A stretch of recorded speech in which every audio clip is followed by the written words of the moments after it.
Nanindigan ang kampo ni Ramil Madriaga ang nagpakilalang dating aide at bagman umano ni Vice President Sara Duterte na may iniregalo siyang painting sa bise na magpapatunay na magkakilala sila. Kasunod po yan ang pag-alma ng artist na si Tanya Gaisano Lee na sinabing siya ang nagregalo ng painting na nakita sa likod ng bise sa screenshot na ipinresenta ni Madriaga sa House Justice Committee hearing.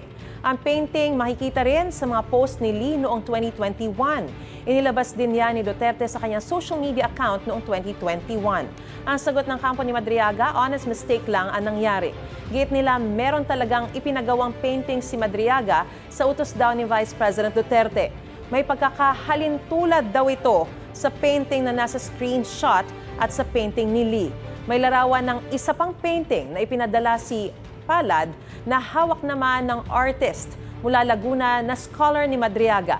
Ang bersyon na ito may mukha ni Duterte.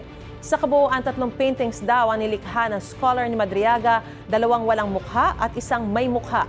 Sinusubukan pa ng GMA News na makuha ang panig ni Duterte ukol dito.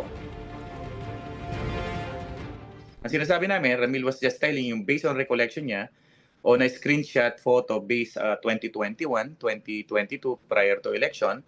And as proof na meron siyang pinagawang painting ng ganun, we showed photo na may hawak siya ng ganun similar. Diba? We would not know kung yun na yung nasa likod ng BP Sara yung genuine or yung pinagawa ni Ramil na kinuha ni BP Sara nasa ibang bahay. We would not know unless magsalita si BP Sara.